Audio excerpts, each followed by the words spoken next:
Whenever I need to use the bathroom at night, I am always filled with a sense of terror. As soon as I flush the toilet and switch off the lights, I run as fast as I could, feeling that someone or something is chasing me until I reach the safety of my own bedroom. Closing the door behind me and hiding under the protection of my soft blanket. I know it's a little irrational for me to feel this way, but whenever I need to pee or do a number, I curse myself for drinking too much water or eating too much before I go to bed. Last night, as I flushed the toilet, washed my hands and switched the lights off, I was greeted by the same darkness that usually made me cower and anxious. A thought came to me that maybe I could get over this feeling of dread if I faced my own nightmares. I stopped myself from running and I walked at a normal pace, trying to block the horrific images inside my head by counting my steps. I reached my bedroom safely. I smiled at my achievement and gave a sigh of relief. Just then, my bedroom door closed behind me. I turned around and saw it. The one that caused me fear every time I used the toilet at night. It turns out that it wasn't chasing me. It was trying to race me before I could close my bedroom door.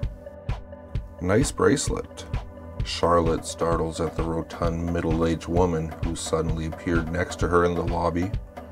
Glancing briefly at her wrist, Charlotte says her thanks as she pushes the call button for the elevator. So, I've noticed that you're new to the building. We live on the same floor. And I saw you moving in last week, says the lady. Sometimes I even see you leaving for work in the morning. You always look so put together. Thanks. As the elevator pings open, Charlotte notices that the lady has a slight limp. Do you mind my asking where you work? Charlotte holds back a loud sigh as she punches the button for the 13th floor, an advertising agency. Wow, that sounds so glamorous. Gesturing at her leg, the lady adds, Unfortunately, I'm on disability, so I don't get out too much. Sorry to hear that. As soon as the door opens, Charlotte exits the elevator at motor speed. Well, it was nice talking to you. I guess I'll see you. But the lady is still at her side with her hand on Charlotte's forearm. That's a really nice bracelet. Do you mind if I try it on? Before Charlotte can fully protest, the bracelet is off her wrist and onto the lady's. Several moments tick by before Charlotte says, Well, I've got to get going, so... Oh, of course, says the lady. It's Friday night and you're so young and beautiful, so you probably have some fun plans tonight. She gestures to the bracelet. Thank you so much. It was nice to finally meet you. The lady retreats down the hall as Charlotte looks down at her bare wrist, sighs, and heads into her own apartment. Charlotte wakes up the next morning with her bed feeling smaller than usual. As she sits up, rubbing her eyes, she can feel the weight of her bracelet on her arm. What the? With a glance at her wrist, the bracelet is there, all right. But the chubby arm it adorns most certainly isn't hers. But I thought... Now fully alert, a quick scan of her surroundings tells Charlotte that she isn't in her own apartment. As she vaults out of bed and heads towards the full-length mirror across the room, the limp limiting her gait tells her exactly what she already knows. I've known that I was infected since before the scientists even announced the discovery of the parasite. It worked its way into people's heads, they said, filling them with all sorts of disgusting desires and horrifying thoughts. Over a third of the population was believed to be infected, they said, and I alone breathed a sigh of relief. I wasn't the only one. For over a year, this thing's been lodged inside my head. I've been subjected to its effects for so long I can barely remember what it was like to be normal. It started with anger. I know that much. A burning, churning rage that clawed through my belly and set my nerves on fire. I think I hurt someone. I think I might have hurt a lot of someone's, actually, very badly. But it isn't my fault. That's what people on this news kept stressing. It isn't the fault of the infected, and we shouldn't blame ourselves. Most importantly, people should try to take revenge on us. We're the victims here. I'm finally going to be free, I thought to myself, and to the parasite gleefully. No more disgusting images, no more monstrous desires, no more sick throughout every hour of every day, no more sick thoughts. Before, it was impossible to see a doctor and get myself diagnosed, even though I knew I had it. But now that the government's finally got their shit together, the testing is mandatory. I'm waiting in line at the clinic now. It's almost my turn to have my finger pricked and my blood analyzed for the telltale pheromones the parasite leaves in its wake. Soon, they'll read a positive result, and I'll finally receive the treatment I need. Soon, I'll be cured. Clear, calls the tester and waves the next patient forward. A fidgety old woman. He pricks her thumb, hums as the machine processes the sample, and then frowns. Infected, he yells, and the nurse ushers the woman away through a set of swinging doors. I crane my neck to get a glimpse of what's back there. Any minute now, that will be me. Clear, 2 people left. Clear, 1 person left. Clear, I step up to the desk, grinning widely, even though the horrible, whining voice of the parasite is telling me to smash his stupid face into the desk right there, in front of everyone. It's getting desperate. Not long now, you horrible little bastard. I presented my thumb proudly. The sting of the needle feels like victory, and I inhale deeply as the machine whirls. Then I hear, clear. I awake with a jolt. Gasping for air, I inhale deeply. Dank, moldy air fills my lungs. I'm completely enveloped in a pitch-black darkness. Lying there, I try to move my arms. It's been a long time since I moved my arms. Slowly, I lift them from my sides, only to hit something just a few inches above them. Making a fist, I rotate my hands and knock on the object in front of me. Wood. And it sounds solid. The air is thick and putrid. I sputter and wheeze, trying to expel years of dust. My whole body moves and my knees hit a bit too hard on the wood above me. Trapped, like a nut inside a shell. Methodically, I maneuver my arm to reach the metal brooch pinned on my jacket.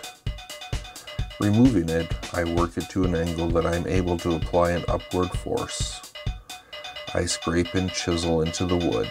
Hours go by. The stagnant air ripe with sweat and tainted body odor. I can feel wood shavings on my wrist and arm. Several hours later, I'm still scraping and clawing. My wrist and forearm burning from overexhaustion. The oxygen in this wooden box is dangerously low. The heat and rancid air burns my lungs. Perspiration pouring from my body, mixing with the mold, making a kind of sweat soup. My mind reeling with utter determination to escape this wooden prison. The wood above my hand starts to buckle and I can feel dirt and debris pelting my hand. Mustering every last ounce of strength, I force both my hands up and the wood gives way. Dirt and rocks flood in, and adrenaline kicks into high gear. Clawing and climbing, I make my way forward through the loose soil. My hand suddenly pops through. Freedom. Pushing myself out of the dirt and into the daylight, I survey the area. I can hear scratching and digging around me. I can see other holes where others had already made their way out. I shamble over to the water fountain in the middle of the graveyard. thirsty after having drugged myself out. I'm about to drink from the fountain when I spot my reflection in the water, still missing the top of my head and jaw where I used the shotgun. His daughter came home with a weird doll that day. She seemed pretty excited about it. He was happy that she was happy, but there was something odd about that doll. Whenever he saw the doll, whether it was lying in the living room or his daughter's room, it always looked as though it was staring at him. Its eyes were so real. He could not shake the feeling that they were following him, those big brown eyes. He found the doll laying on the coffee table one day and found that its eyes were bloodshot. That could not have been possible. It was a doll. It was not alive. It's just a doll. That very moment, his daughter flounced in and grabbed the doll. "Look, Daddy," she said, "I drew on her eyes," and skipped away giggling. One day, the father heard loud thumping noises from her daughter's room. He ran to her room and found her playing with the doll, with a newly formed scratch on her cheek. He asked how she got it. "Oh, it just happened while I was playing with Dolly." He left the room perturbed. He was perturbed because he had noticed how weird he felt when the doll was around. He had noticed how strangely attached to the doll his daughter was, and how strange those eyes were on that doll. What he did not notice, however, was a small, squeaky, broken voice whimpering the words, "Don't go, please."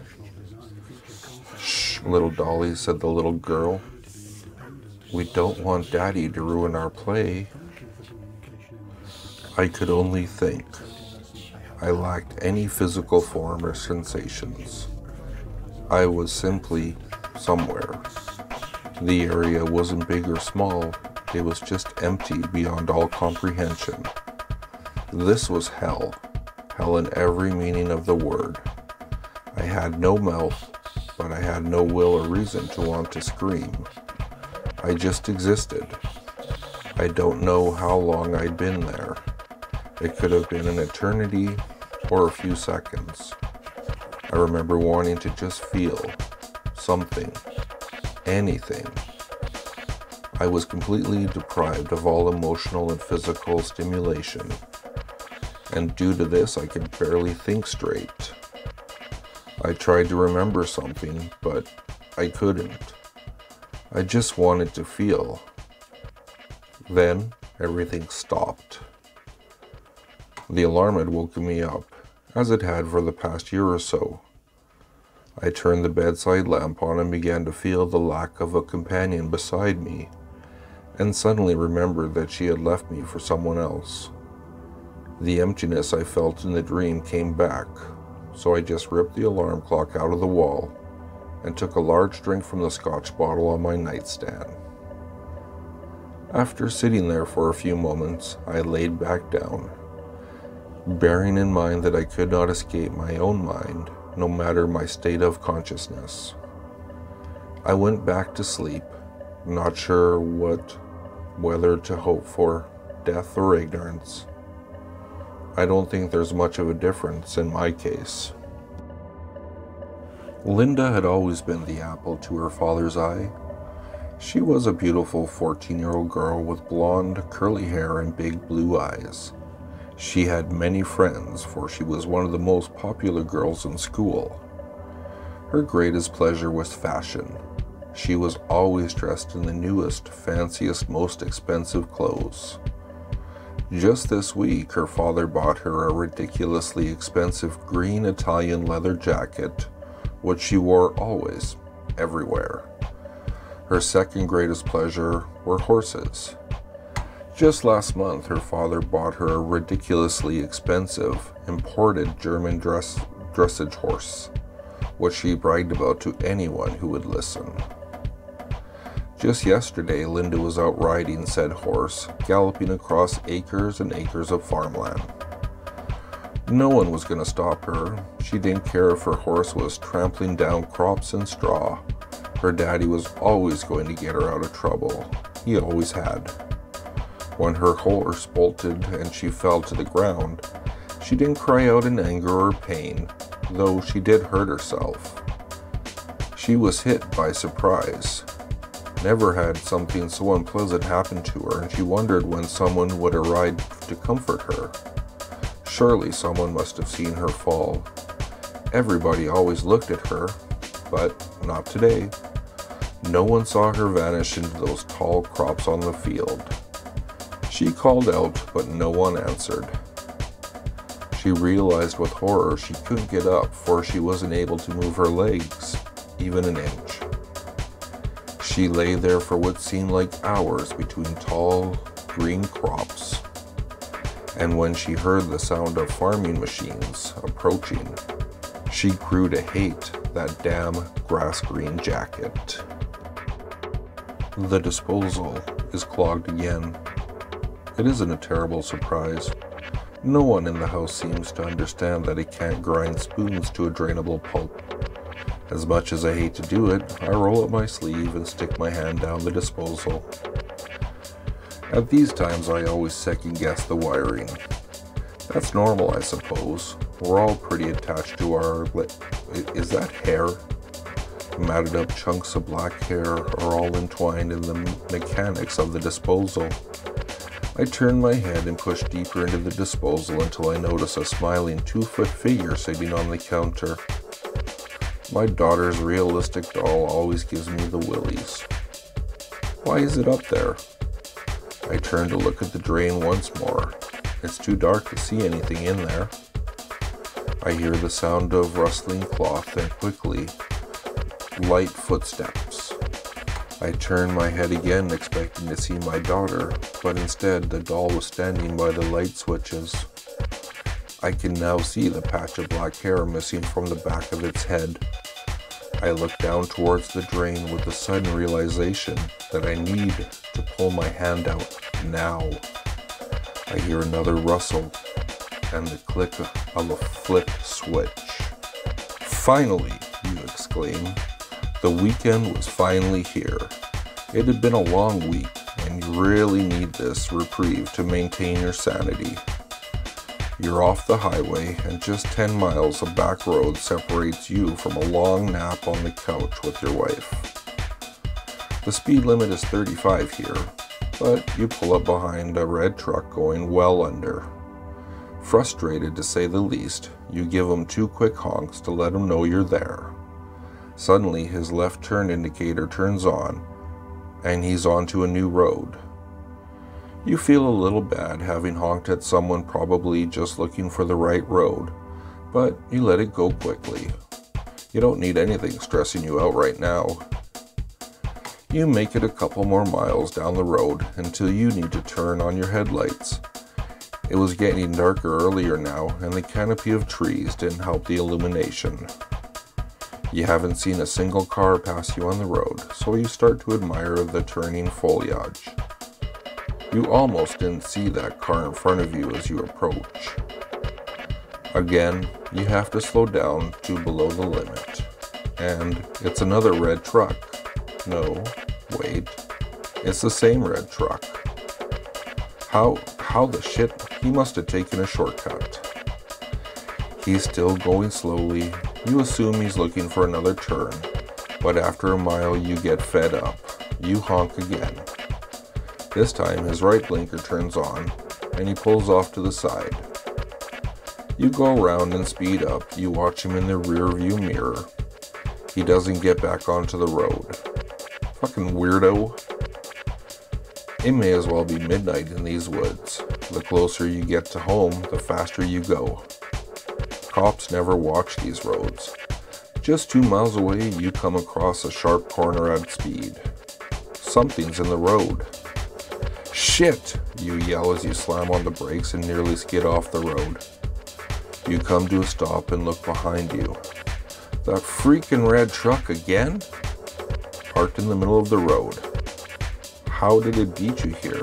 You saw it stop. You passed it. With a flash, its high beams turned on and you hear it peeling out. It's coming for you. You peel out as well. The twists and turns of the road are terrifying going 60, but he's almost touching your bumper now. You're almost to your street. It's coming up on the right. You whip your car right and watch the red truck fly by. Still, you race your car to your driveway, watching in your rear view the entire time you're pulling in. This hasn't been a great start to your weekend. Then you bump into something. Your wife never parks on this side. You look ahead. How? There it is again, the same red truck.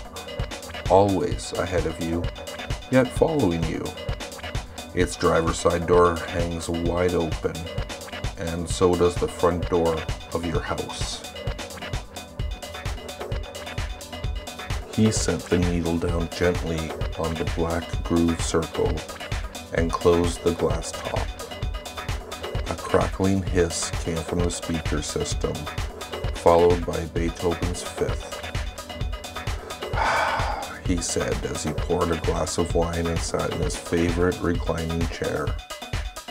For the next hour, side A of the record played as the man sank deeper into his chair, reminiscing about the week's events, and hoping that side B was just as warm as he remembered it all those years ago. Earlier that day, he found himself in a tiny mom-and-pop record shop in North Seattle, just poking around looking for gems, as was his Friday custom. He was looking in the classical section when he came across the record now playing on his stereo system. Oh, how he had loved this record as a young boy some 40 plus years ago. He carefully took the record out of its sleeve and examined it, followed by the sleeve, and saw the mark. Yes, this was it. This was the record he had given away by accident all those years ago. He hugged it close to his chest and proceeded to the checkout line, paid the teenager cashier with 2 crisp $20 bills, and went home. His thoughts broke as side A ended.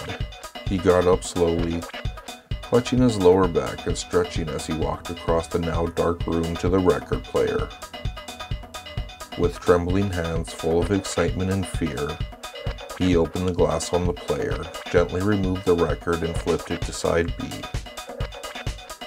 The man gently set the record down on the player and lowered the needle to the 4th black groove, closed the glass top, and sat back in his chair as that familiar crackling hiss came from the speakers.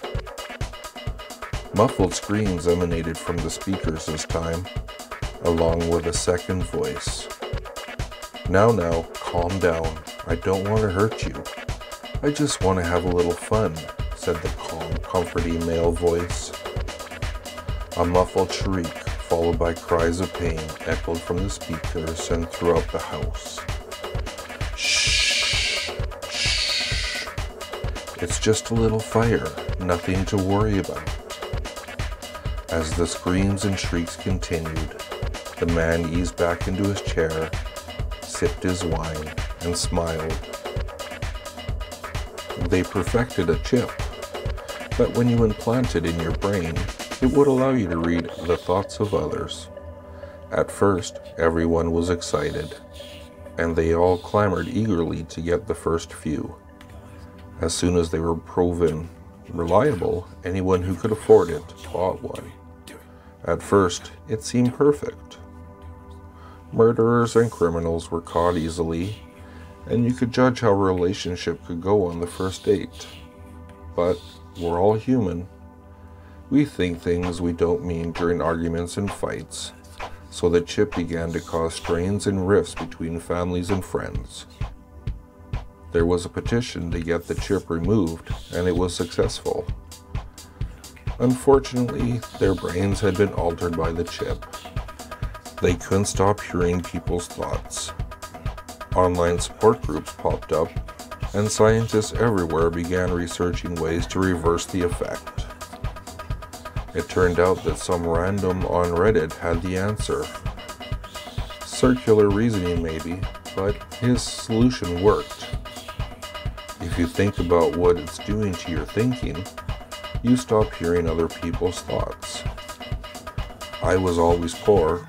I could never afford the chip. But what I have learned is that if you spend all your time thinking about your brain, your own isn't enough. I can hear them moaning and shuffling outside my door right now, desperate for mine. If you like what you heard, please like, subscribe, and share with your friends. If you'd like to, you can follow me at Twitter. The handle is @FuzzyPantaloons, and I'll see you all next time.